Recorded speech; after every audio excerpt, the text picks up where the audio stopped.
Boa tarde, turma. Bom, está dando prosseguimento aos assuntos do terceiro ano. Hoje a gente vai falar sobre a Revolução Cubana. É um assunto mais específico, né? Mas ele é, na verdade, uma continuidade do assunto da semana passada, que foi o neoimperialismo. Isso porque, se vocês perceberam, a gente abordou bastante o neoimperialismo que foi feito na África e na Ásia. E o neoimperialismo também atuou na América Latina.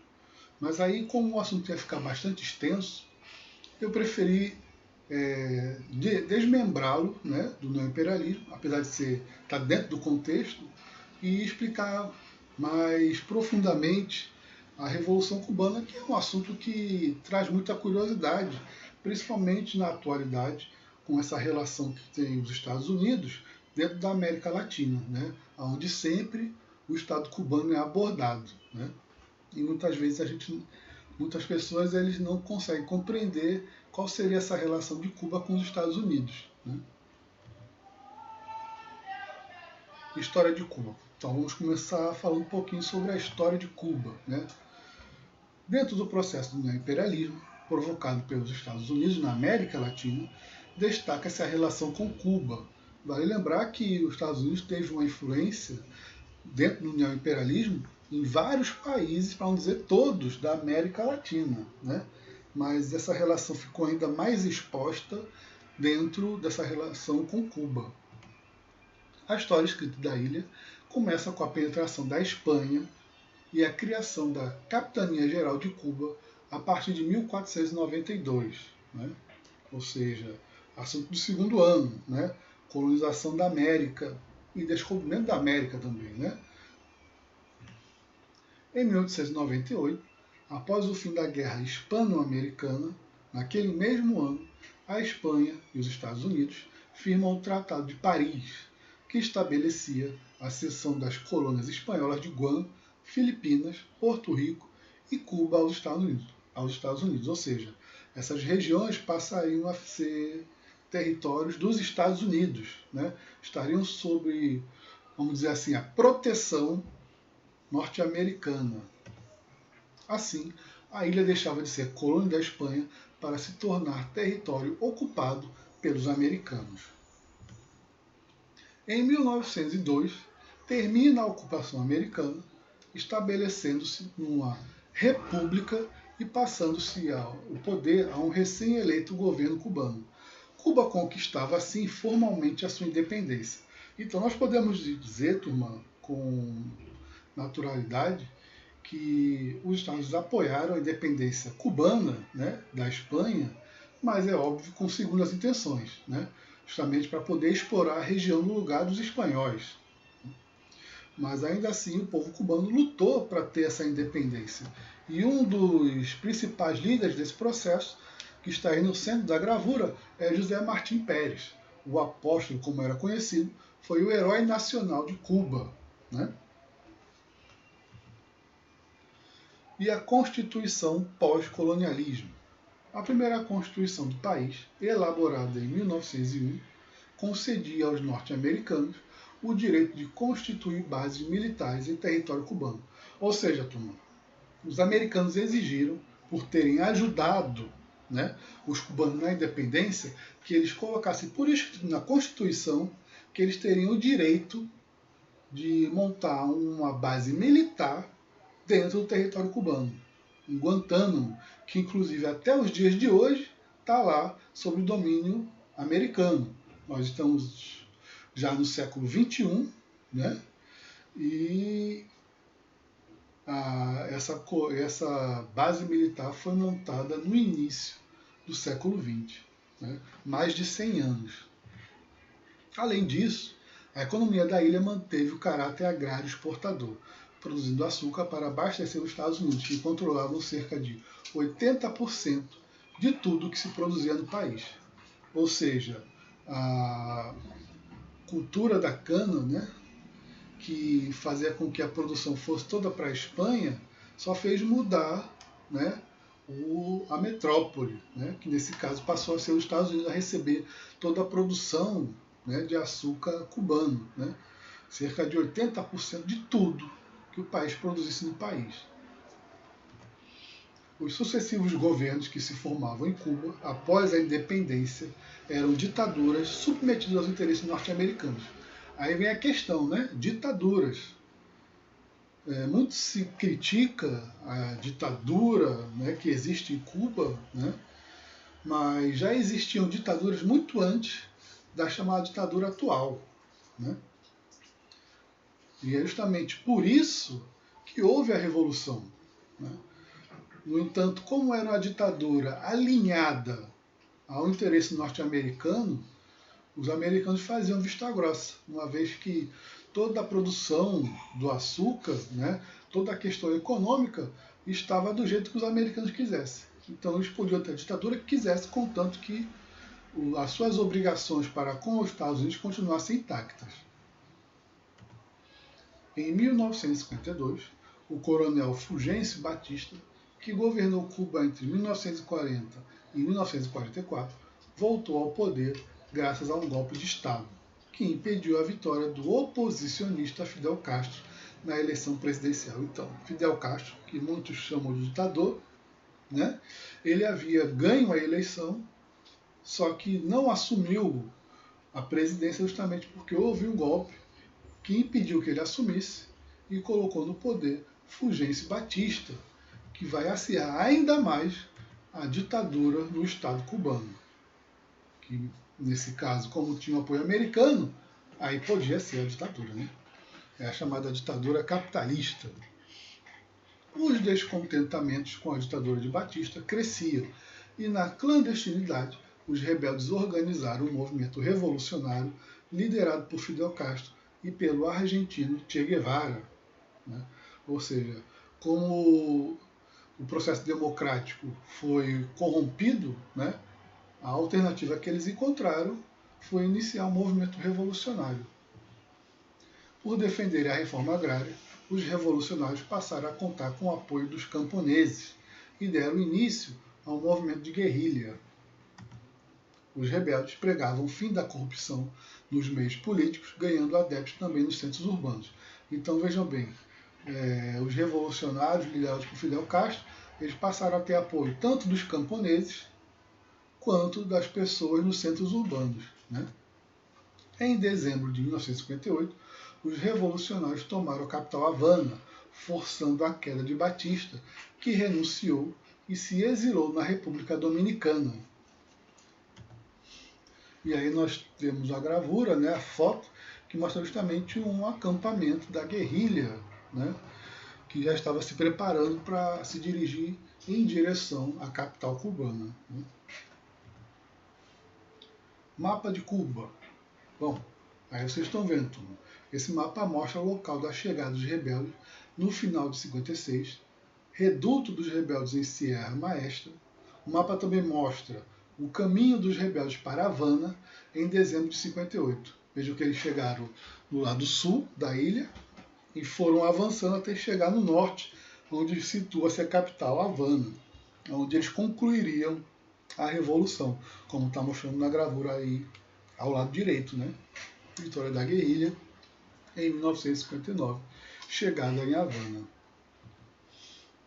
Bom, então, gente, em 59 vai se instalar o governo cubano popular, né, liderado por Fidel Castro. E as primeiras realizações do novo governo foram a reforma agrária e a nacionalização das indústrias, que chocaram com os interesses dos Estados Unidos, que reagiram sem sucesso a ocupar militarmente a Baía dos Porcos em 1961. Ou seja, por que entrou em choque com os interesses americanos?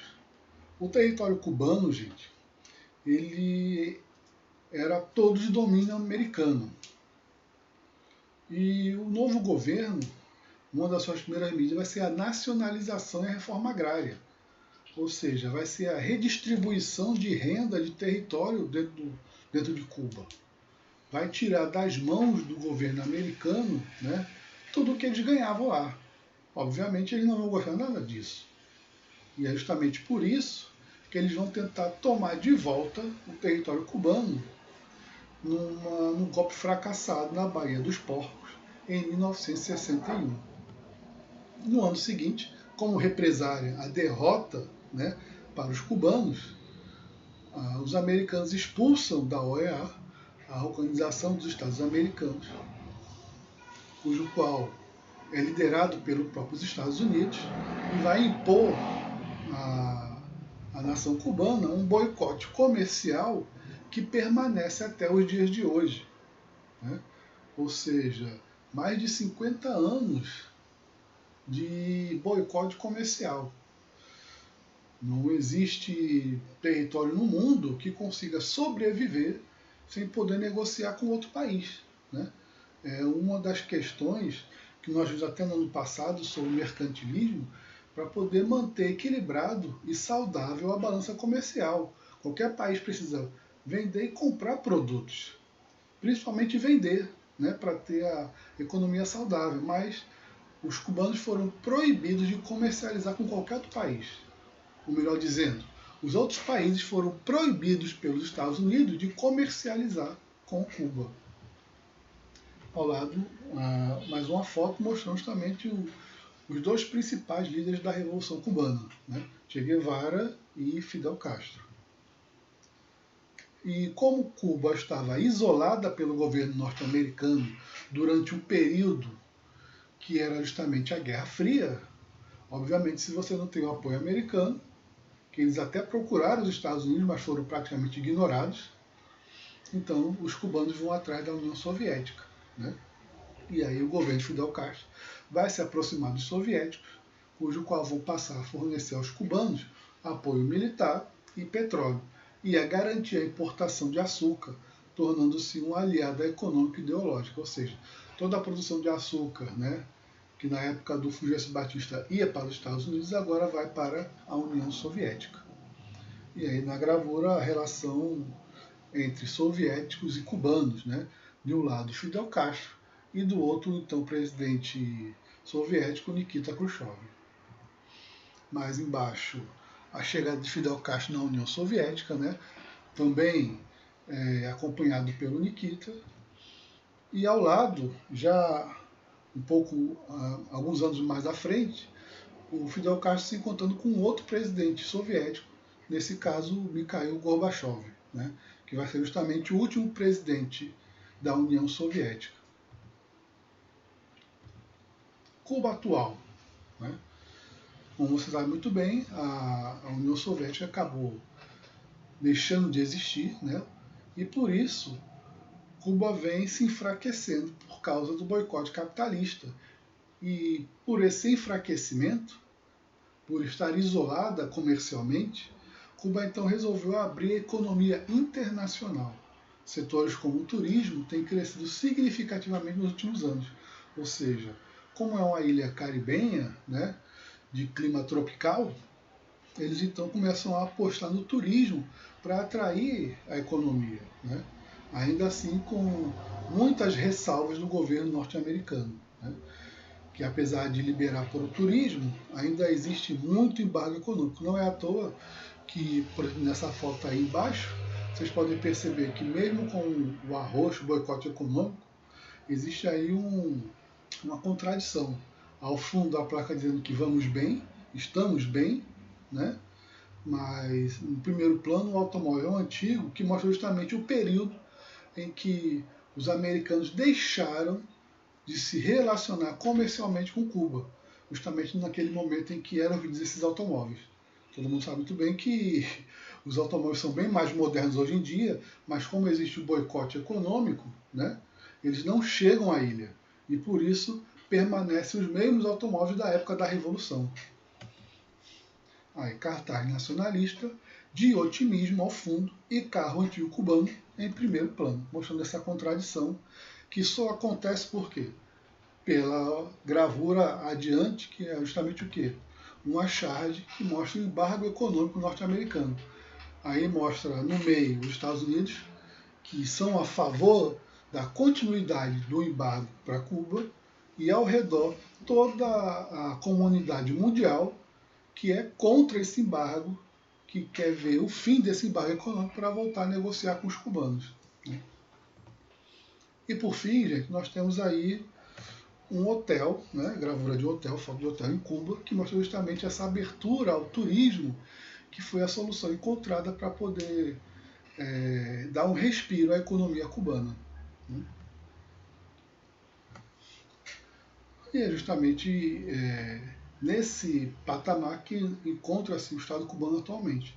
Obviamente já não está mais sobre o governo de Fidel Castro, né? Até pela própria idade avançada, ele já faleceu, mas ainda assim a ideologia permanece, o que acaba gerando ainda essa